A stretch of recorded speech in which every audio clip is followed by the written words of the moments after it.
Bismillahirrahmanirrahim. Assalamualaikum warahmatullahi ta'ala wabarakatuh dan selamat sejahtera kepada semua anak-anak. Apa khabar hari ini? Teacher doakan anak-anak berada dalam keadaan baik dan selamat. Untuk pembelajaran hari ini, kita akan belajar mengenai solat fardu, di mana ia di dalam tunjang kerohanian, sikap dan nilai pendidikan Islam.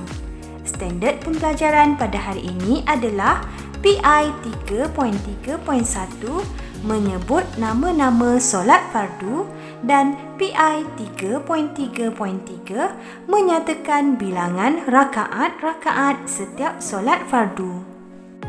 Objektif pembelajaran pada hari ini adalah kanak-kanak akan dapat menyebut nama-nama solat fardu dengan betul dan memadan serta menyatakan bilangan rakaat setiap solat fardu. Okey, baiklah, jom kita mulakan. Apa itu solat? Solat dari segi bahasa bermaksud doa dengan sesuatu kebaikan. Dari segi syarak, solat bermaksud perkataan-perkataan dan perbuatan yang dimulai dengan takbir serta niat dan diakhiri dengan salam dengan syarat-syarat yang tertentu. Ada 5 waktu dalam solat fardu, iaitu Zuhur, Asar, Maghrib, Isyak dan Subuh, seperti yang telah diperincikan dari awal hingga akhir mengikut sunnah Nabi. Baiklah anak-anak, kita akan mulakan dengan solat fardu zuhur. Bilangan rakaat bagi solat fardu zuhur adalah 4 rakaat. Waktunya dimulai sejak matahari tergelincir ke barat dan berakhir di saat bayangan sesuatu benda itu sama betul dengan panjangnya. Manusia pertama yang mengerjakan solat zuhur adalah Nabi Ibrahim alaihissalam, iaitu tak kala Allah telah memerintahkan kepadanya agar menyembelihkan anaknya Nabi Ismail. Seruan itu datang pada waktu tergelincir matahari. Lalu sujudlah Nabi Ibrahim sebanyak 4 rakaat.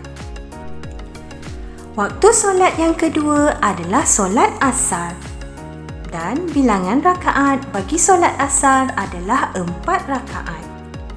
Waktunya dimulai setelah waktu zuhur habis, iaitu ketika bayangan sesuatu benda sama panjang dengan bendanya dan berakhir setelah terbenamnya matahari. Manusia pertama yang mengerjakan solat asar adalah Nabi Yunus alaihissalam, di mana ketika baginda dikeluarkan oleh Allah Subhanahu Wa Taala dari perut ikan Nun. Ikan Nun telah memuntahkan Nabi Yunus di tepi pantai sedang ketika itu telah masuk waktu asar. Maka bersyukurlah Nabi Yunus alaihissalam. Lalu baginda bersolat sebanyak 4 rakaat kerana baginda telah diselamatkan oleh Allah Subhanahu Wa Taala daripada 4 kegelapan. Ya anak-anak, waktu solat yang seterusnya adalah solat maghrib. Dan bilangan rakaat bagi solat maghrib adalah 3 rakaat. Waktunya pula dimulai setelah terbenam matahari dan berakhir apabila mega merah telah hilang.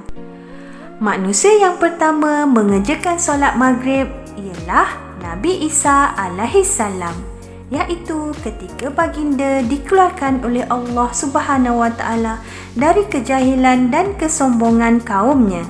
Sedang waktu itu telah terbenam matahari. Bersyukurlah Nabi Isa lalu bersolat 3 rakaat kerana diselamatkan dari kejahilan tersebut. Okey anak-anak, kita teruskan dengan solat fardu yang seterusnya. Solat yang seterusnya adalah solat isyak, di mana rakaat bagi solat isyak adalah 4 rakaat. Waktu solat isyak dimulai setelah hilangnya mega merah sampai terbitnya fajar sadiq. Manusia pertama yang mengerjakan solat isyak ialah Nabi Musa alaihissalam. Pada ketika itu, Nabi Musa telah tersesat mencari jalan keluar dari negeri Madian. Sedang dalam dadanya penuh dengan perasaan duka cita, Allah Subhanahu Wa Taala menghilangkan semua perasaan duka citanya itu pada waktu Isyak yang akhir. Lalu bersolatlah Nabi Musa 4 rakaat sebagai tanda bersyukur. Okey anak-anak, fardu solat yang terakhir adalah solat subuh. Solat subuh mempunyai 2 rakaat. Waktunya pula dimulai setelah terbitnya fajar shadiq sehingga terbitnya matahari. Manusia pertama yang mengerjakan solat subuh ialah Nabi Adam alaihi salam, iaitu ketika baginda keluar dari syurga lalu diturunkan ke bumi. Perkara pertama yang dilihatnya ialah kegelapan dan baginda berasa sangat takut. Dan apabila fajar subuh telah keluar, Nabi Adam alaihi salam pun bersolat 2 rakaat. Baiklah, sebelum berakhirnya pembelajaran kita pada hari ini, mari kita ulang 5 waktu solat fardu dan rakaatnya. Solat fardu yang pertama adalah solat zuhur dan rakaat bagi solat zuhur adalah 4 rakaat. Yang kedua adalah solat asar. Solat asar juga 4 rakaat dan seterusnya adalah solat maghrib. Solat maghrib 3 rakaat. Fardu solat yang keempat adalah solat isyak. Solat isyak 4 rakaat. Dan fardu solat yang terakhir adalah solat subuh. Dan solat subuh adalah 2 rakaat. Manusia pertama yang mengerjakan. Dan mari kita ingat sama-sama formula bagi nombor telefon 5 waktu solat, iaitu 2, 4, 4, 3, 4.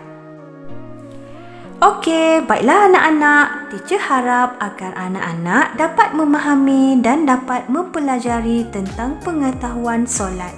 Sebagai orang Islam, kita hendaklah menunaikan solat kerana solat itu adalah tiang agama. Barang siapa mendirikannya, maka sesungguhnya ia telah mendirikan agama. Dan barang siapa meninggalkannya, maka sesungguhnya ia telah merobohkan agama itu. Hadis riwayat Al-Bukhari dan Muslim.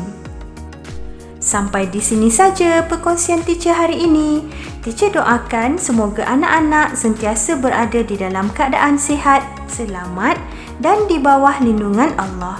Jangan lupa selesaikan tugasan yang telah diberi oleh guru anak-anak. Semoga jumpa lagi.